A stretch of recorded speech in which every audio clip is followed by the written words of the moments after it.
ব্রাজিলের ফুটবল ভক্ত হিসাবে পদত্যাগ করছি, ব্রাজিলের কোনো ম্যাচ দেখব না, শুরুতেই এমন কথা বলেছিলেন রোনালদিনহো। ব্রাজিলের ফুটবল বর্জন করেনি, নতুন বার্তায় রোনালদিনহো। দেখুন বিস্তারিত। কোপা আমেরিকার আগে রোনালদিনহো খুব কড়া ভাষায় ব্রাজিল জাতীয় দল নিয়ে সমালোচনা করেছেন বলে সংবাদ মাধ্যমে আসে, কিন্তু পরেই বিশ্বকাপ জয়ী তারকা জানিয়েছেন অত কড়া ভাষায় কিছু বলেননি তিনি, এমনকি ব্রাজিলের ফুটবল বর্জনও করেননি তিনি। সংবাদ মাধ্যম দাবি করেছে রোনালদিনহো বলেছেন, যারা ব্রাজিলের খেলা দেখে তাদের জন্য এটা হতাশার সময়। ব্রাজিলের খেলায় এখন আর গতি খুঁজে পাওয়া যায় না। সাম্প্রতিক সময়ে এটাই সবচেয়ে বাজে দল। এই দলে কোনো নেতা নেই। খুব ছোট থেকে খেলা দেখি, এরপর ফুটবলার হয়েছি। এত বাজে সময় আগে দেখিনি।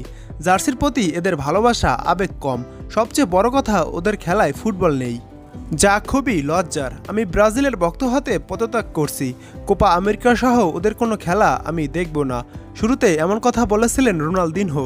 রোনালদিনহোর কথা বোমা ফাটার মতো ফাটে। ব্রাজিলের বর্তমান দলের ফুটবলারদের কানেও যায় কথাটা।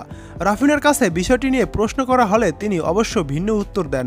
জানান যে কদিন আগে ভিনিসিয়াসের কাছে কোপা আমেরিকা দেখার জন্য নাকি রোনালদিনহো টিকিট চেয়েছেন।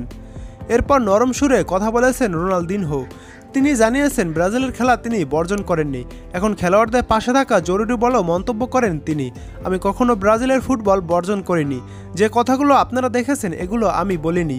ম্যাচের আগে এই কথাগুলো খেলোয়াড়রা শুনেছে। ভাবুন কি ভয়াবহ অবস্থা এখন ওদের। এই মুহূর্তে ওদের সমর্থন দরকার। আমরা যত বেশি আত্মবিশ্বাস দেখাবো ওরা তত বেশি সাহস পাবে।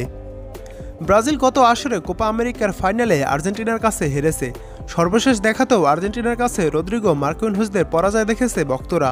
কোপার আগে প্রীতি ম্যাচে মেক্সিকোর বিপক্ষে কষ্টে জিতেছে ব্রাজিল এবং যুক্তরাষ্ট্রের বিপক্ষে সমতায় শেষ করেছে। আগামী 25 জুন কোস্টারিকার বিপক্ষে কোপার আসর শুরু করবে সেলেসাওরা। কোপা আমেরিকা সহ বিশ্বের যে কোনো খেলাধুলার আপডেট পেতে আমাদের টাইমস টু ফুটবল চ্যানেলটি সাবস্ক্রাইব করে নোটিফিকেশন অন করে দিন।